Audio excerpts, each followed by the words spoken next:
casa do caminho, na busca daquilo que nós tanto nos desejamos, nos encontrar, graças aos nossos guias espirituais, eu tenho certeza que por tudo aquilo que nós viemos buscar, nós vamos conseguir, entendeu? Nessa noite. Então eu peço a todos que começam a relaxar, direitinho, para o início dos trabalhos, tá? E essa noite, que seja uma noite de luz e paz para nós todos, tá bom? E vamos fazer a oração que Jesus nos ensinou. Pai nosso que estás nos céus, santificado seja o vosso nome, venha a nós o vosso reino, seja feita a vossa vontade, assim na terra como no céu. O pão nosso de cada dia nos dai hoje, perdoai as nossas ofensas, assim como nós perdoamos a quem nos tem ofendido, e não nos deixeis cair em tentações, mas livrai de todos os males. Que assim seja. Graças a Deus. Todos tenham um bom dia.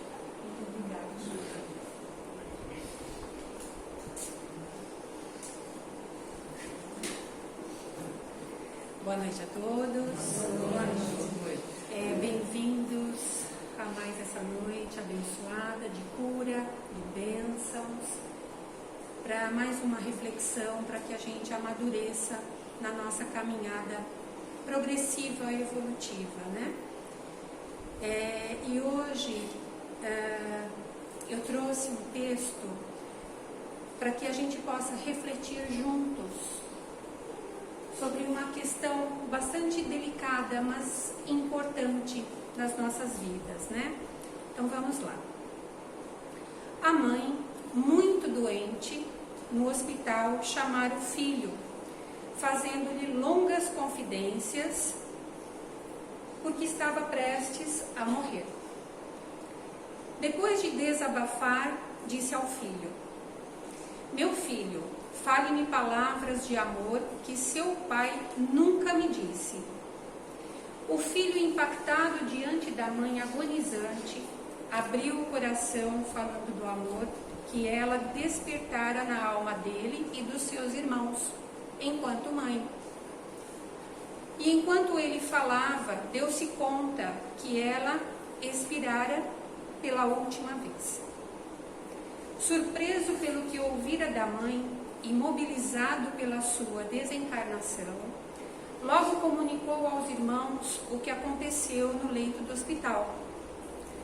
Todos sabiam da vida irregular do pai, mas nunca julgaram que a mãe pudesse ter sofrido tanto como se depreendia da sua última confissão. A mãe sempre se mantivera poupando os filhos das reiteradas atitudes infelizes do esposo.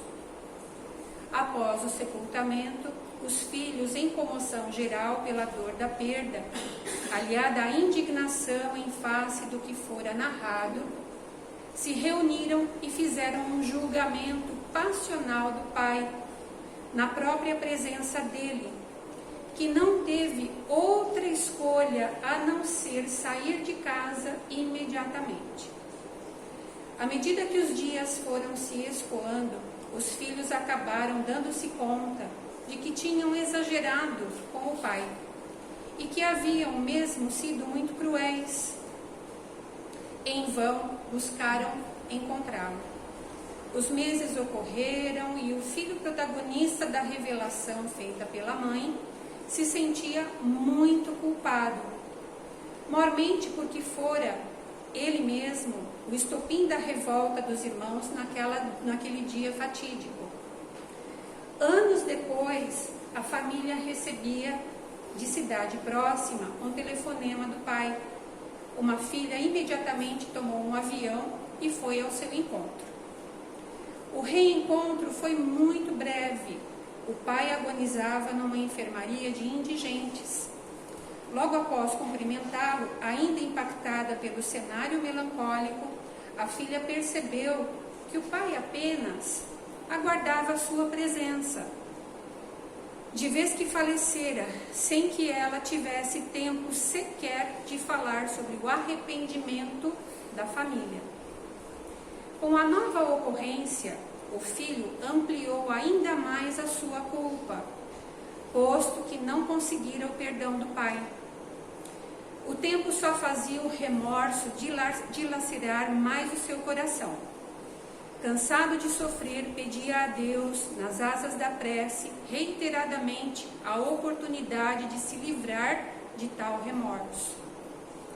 Certo dia, orando, sentiu-se fora do corpo, enquanto via uma mulher iluminada aproximando-se e arrimando um homem alquebrado que caminhava de cabeça vergada para o chão.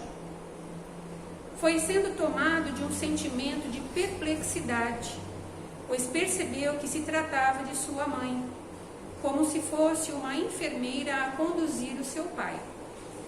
Disse-lhe sua mãe: meu filho, nem você nem seu pai têm paz. Vocês cultuam o remorso improdutivamente. O pai e o filho choravam convulsivamente. O filho expressou então sua dor ao pai, pedindo perdão pelo fato de ter sido demasiadamente impulsivo e cruel com ele. O pai retribuiu apenas com um pranto, manifestando seu sofrimento pelo tipo de vida que tivera perante a esposa e junto aos filhos no lar, e também pela fuga envergonhada após a condenação dos filhos. Reconciliação recíproca sempre é tempo. Agora, o filho procurava um médico para tratar das consequências corpóreas que a punição lhe imputara ao longo do período em que havia cultuado tão grande culpa venenosa em si mesmo. Esse livro é muito interessante porque ele foi escrito por um psiquiatra espírita e ele trata os seus pacientes pela ótica espírita, né? E é um fato verídico, né? E aqui vem bem a calhar o perdão, né? O perdão como remédio, o perdão como atitude sábia, inteligente, atitude que nós devemos escolher de fato, raciocinadamente, de perdoar. Às vezes o coração fica mesmo um pouquinho endurecido com determinadas situações pelas quais nós passamos na vida, né? Mas o perdão, ele vem primeiramente na mente, no raciocínio, e é uma atitude sábia a ser tomada. Porque com o exercício do perdão, nós conseguimos passar para uma energia, para uma vibração melhor de vida. Tirando essas culpas, esses remorsos que nos trazem tanto o adoecimento físico, né? E enquanto filhos que somos, nós somos muito exigentes, né? Exigimos o amor dos nossos pais, a atenção, o alimento, a acolhida, o respeito. Nós somos os filhos, né? Então nós exigimos tudo isso. Só que nós esquecemos que os nossos pais também são seres humanos e também são falíveis, porque também carregaram uma história, a história dos nossos avós, né, que também passaram para eles uma história e uma carga mesclada de positividade e negatividade, porque faz parte, somos seres humanos. Então nossos pais trouxeram isso para nós também, no comportamento, na palavra, e nós hoje lidamos com toda essa carga que nos foi transmitida, né, por estas primeiras pessoas que nos deram a vida, né? E falta, de repente, um olhar um pouco mais humano, um pouco mais terno para com os nossos pais, porque eles são falíveis também, como nós. aí o que acontece? Quando nós deixamos de exigir neste nível tal comportamento dos pais, porque somos os filhos, né? Nós começamos a olhar os nossos pais como irmãos de caminhada também, a coisa se torna mais leve. Nós passamos a aceitar melhor, porque eles, assim como nós, estamos numa jornada de aperfeiçoamento, aceitação, evolução. Então, tirar todas essas exigências que nós fazemos se faz necessário para que a gente possa viver com um pouco mais de leveza, possa viver um pouco mais de amorosidade, né? Para que a vida transcorra com mais saúde. E aí o que acontece? Nós esquecemos também que nós passamos por um plano reencarnatório. Não foi por acaso que nós caímos naquela família. Nós temos a energia condizente para aquele grupo familiar. Nós temos a energia que é compatível para o nascimento daquela mãe. Tudo isso foi planejado meticulosamente para que toda a encarnação pudesse ser realizada. Então não existe fatalidade, não existe o acaso. Existem razões muito sérias que nos levam a uma evolução. Existem razões muito importantes para nós termos ali aquele núcleo familiar. Aí a gente pensa um pouco, né? Mas e esses casos mais gritantes, né? De violência, abuso? É lógico que nós devemos recorrer às leis humanas, né? Às leis da terra, para que isso possa ser aliviado, para que isso possa ser conduzido de uma forma mais edificante. Mas existem razões para que tudo aquilo tenha acontecido daquela forma, né? Não devemos nos acomodar e cruzar os braços. Mas eu aceito e vou viver assim mesmo porque está tudo escrito. Não. Existe um plano e existe uma razão, sim, mas eu estou aqui para, com o meu livre-arbítrio, decidir fazer o melhor dentro desta condição reencarnatória em que eu me encontro. Qual é a minha atitude perante tudo isso? É levar com rancor para o resto da vida pequenas máculas que ocorreram com determinadas pessoas no percurso da minha vida? Ou eu vou decidir com inteligência, com a fé raciocinada, ter uma atitude mais curativa, positiva perante da vida? E dar isso de exemplo para os nossos filhos, para os nossos jovens que vêm por aí. O que é que nós vamos passar para essas encarnações futuras? Que modelo? Quais são as ideias? Para que eles também possam superar as questões que a nossa geração também não conseguiu resolver muito bem. Porque cada geração vai lidar com aquelas questões para poder superar, porque as dificuldades são a alavanca para o nosso progresso.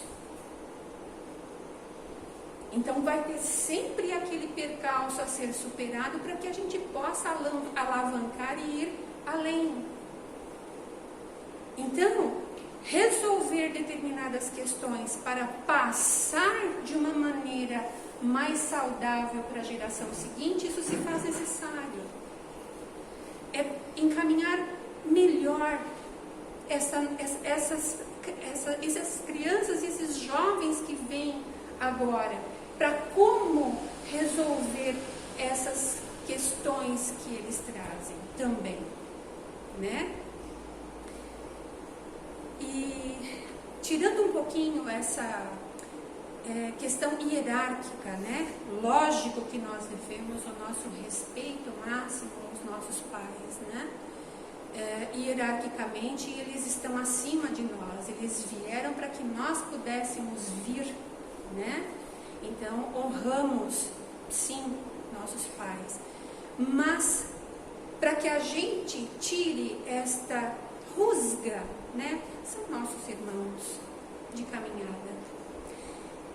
E de repente eu posso passar isso não só para os meus pais, mas para as pessoas, todas elas do meu convívio. Porque com cada uma eu tenho um tipo de relacionamento. O que é que eu vou cultivar de cada pessoa? A mágoa, o ressentimento, o não perdão? Para quê? Se faz necessário, então,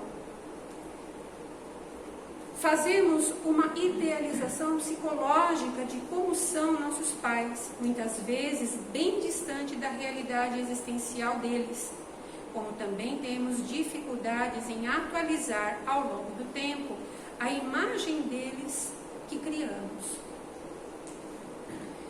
Por fim, para equilibrarmos a tendência à supervalorização dos erros deles em detrimento dos acertos, é indispensável colocarmos no prato da balança da herança recebida os conteúdos positivos de vida com que eles nos brindaram dentro das limitações que os caracterizavam. Então, dentro de todas aquelas limitações, teve muito acerto. Inclusive, para eu me espelhar, o que eu não devo fazer? O que eu não devo repetir? Isso também pode ser ensinado, se nós tivermos olhos para ver. Mesmo quando nossos pais foram infelizes ao desincumbirem-se das suas funções, cabe-nos olhar para a educação que receberam dos nossos avós e prontamente perceberemos que eles igualmente foram vitimados.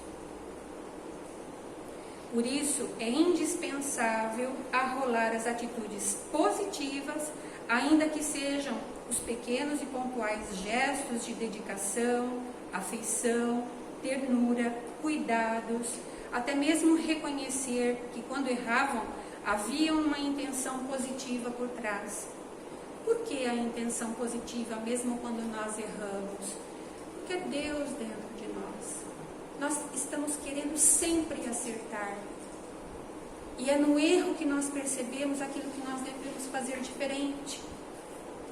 E finalmente reconhecer que, no mínimo, nos proporcionaram um corpo para esta encarnação. E isto, por si só, seria motivo importantíssimo para honrarmos nosso pai e nossa mãe, perdoando-nos.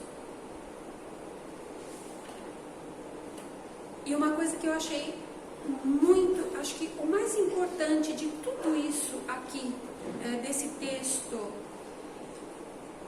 é que quando nós perdoamos os nossos antepassados, nós não estamos curando somente a nós mesmos. Nós não estamos somente nos proporcionando uma energia mais satisfatória. Nós estamos emanando para toda a ancestralidade a cura do perdão, o amor-perdão. E isso, em energia, tem um valor incomensurável. Isso chega a uma esfera que nós não conseguimos nem pensar. É como a oração. A oração chega longe. E essa energia do amor-perdão, ela atinge, ela chega a toda a ancestralidade, que também passa a ser curada por este sentimento, por esta vibração. Reconhecer que o perdão não é só a cura dos ferimentos internos que carregamos desde a infância, mas ao mesmo tempo dar oportunidade, sim, de tratamento para as dores que nossos pais trazem na alma, muitas vezes desde a convivência com os nossos avós. Então, hoje, eu gostaria de propor um exercício para todos nós, né? Inclusive a mim mesma, que nós comecemos a exercitar esse amor-perdão todos os dias, porque o perdão ele não brota assim de hoje para amanhã, ele é um exercício constante, permanente. Então que hoje a gente comece aqui com essa vibração da espiritualidade, com essa energia de cura que nós estamos recebendo, que nós comecemos com essa atitude de amor-perdão. Primeiramente por nós mesmos, pelas culpas que carregamos, pelas atitudes que de repente avaliamos que não foram adequadas, pelos pensamentos que tivemos, por tudo aquilo que sentimos de repente de alguém, dos nossos pais, seja lá de quem for, para que a gente possa começar a mexer, transformar através desse amor-perdão a nossa vida, o nosso corpo físico, a nossa mente, para que a gente viva com mais leveza, disposição, vitalidade. E que essa energia, que esse exercício que começa hoje aqui, que isso se estabeleça numa dimensão multiplicada e que essa luz chegue onde quer que seja necessário, onde quer que seja preciso, para quem quer que necessite neste momento, da nossa ancestralidade, do planeta, onde quer que estejam as pessoas precisando dessa energia de amor, perdão, para que se estabeleça um padrão vibratório melhor e que comece dentro da gente, que comece aqui, no nosso coração. Era isso que eu queria trazer hoje para vocês. Desculpem o texto, que ele é um pouquinho delicado, ele mexe um pouquinho com a sensibilidade da gente, mas o intuito é muito positivo, né? O intuito é muito benéfico, é curativo, é edificante. Então, que hoje a gente, que todos nós juntos consigamos, né, um com o outro, nessa força, né? Porque a gente olha para quem está aqui, puxa vida, aquela pessoa tem essa afinidade ideológica, né? Tem o espiritismo como afinidade, então, puxa vida, vou fazer também, vou agir melhor também, e um dá força para o outro, né? Que a gente saia daqui hoje com essa energia de coragem, né? De postura